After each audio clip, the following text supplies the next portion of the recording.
Hello everybody! My name is Abby Hudepohl and I have recently decided to start a Christian YouTube channel.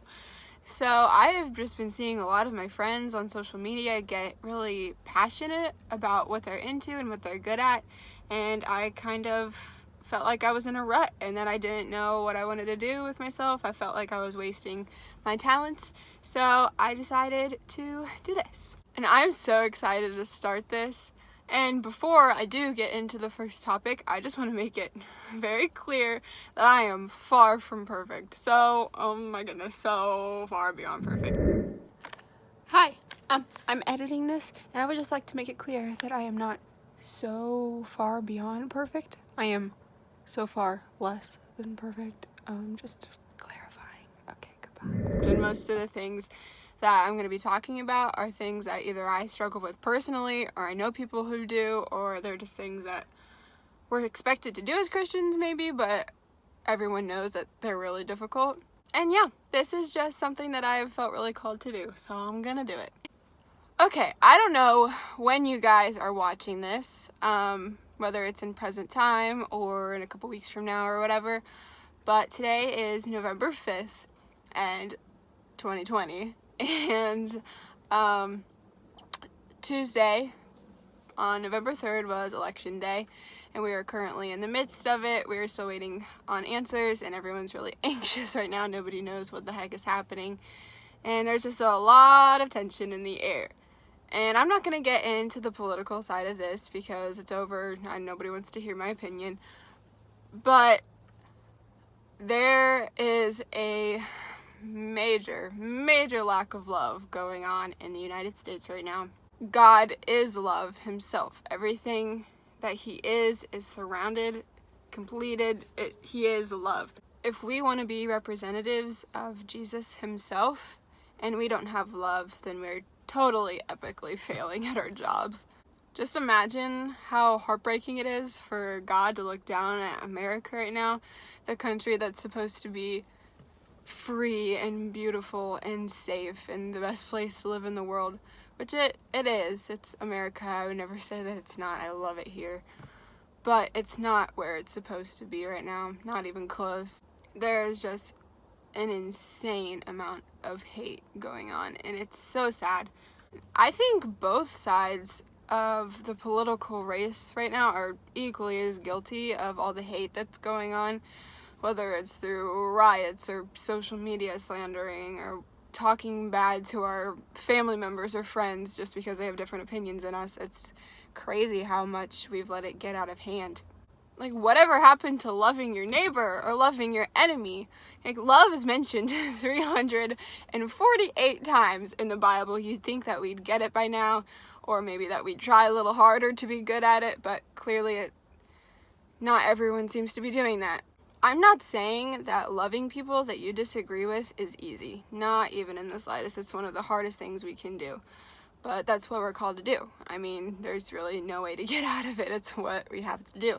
Jesus was killed, and he still loved the people that killed him. Can you imagine that? Oh my gosh. I could never. I don't know about you guys. But that's just the thing, is like, I should be able to do that. That's what the Lord expects me to be able to do, which is a little stressful to think about, but that's why we're here. That's why we're talking about it. So you might say, Abby, I don't go out and burn buildings down. I don't go out and trash talk people on my Instagram app. I'm like, okay, great. That's awesome. I'm glad. But what are you doing? Like, are you going out and building people up? Or are you just kind of sitting there lukewarm, not really doing anything about all the hate that's going on? And I'd argue to say, even though you can't control the people around you, you can definitely change them. We have so much impact on other people's lives, like an incredible amount, and it goes totally unnoticed. Like, for example, I worked in a gas station in high school, and some lady came up to me and I was ringing her out, and I smiled at her. And before that, she had looked kind of down. And afterwards, she's like, "You're the first person who smiled at me all day." And she walked out of the store, and she walked differently.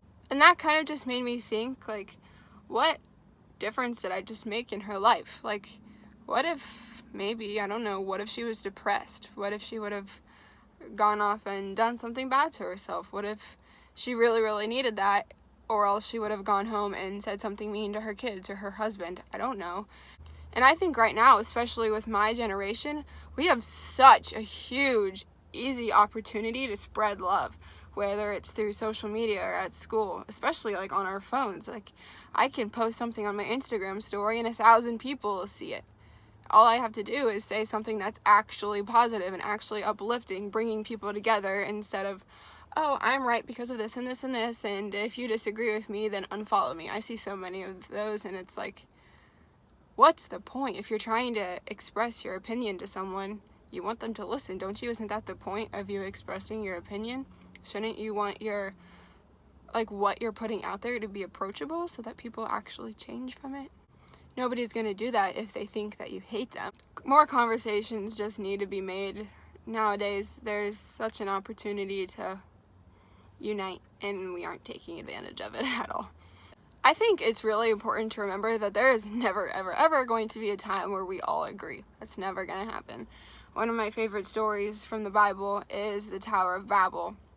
And so for those of you who don't know, the Babylonians decided to build a tower in order to praise God. They were going to build it so high into the clouds, and it was going to be like a stairway to heaven. And God looked down on them to see what kind of work they were doing, and he saw that they were doing it for self-righteousness reasons rather than for the glory of God. And he said, you're supposed to be doing work for my sake. Go off, stop what you're doing, and go spread my word other ways. And they didn't stop. They kept doing it because they wanted to have the biggest, strongest tower or whatever.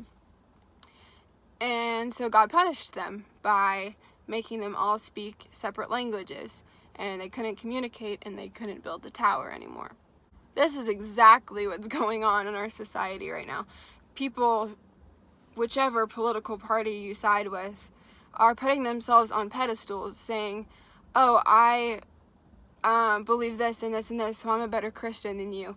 Or they're not making it about God. They're making it about themselves or the president that they support or whatever.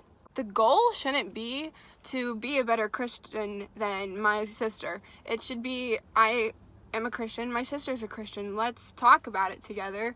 Let's build each other up with it. Let's use the knowledge that we have to combine it and make it even bigger and better together, not separately because I want to be better than her, or vice versa. Democrat or Republican or third party or whichever you decide to identify as, if you decide to at all, we are all children of God, and I have no right to call you any kind of name or to say that I won't be your friend or that you're not going to go to heaven because you disagree with me.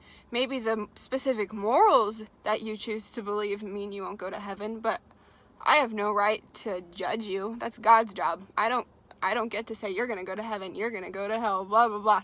That is God's job on the day that we die. I have nothing to do with that.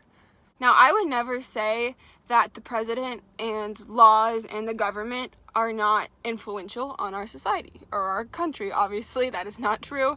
We need laws, we need authority, or it'd be chaos.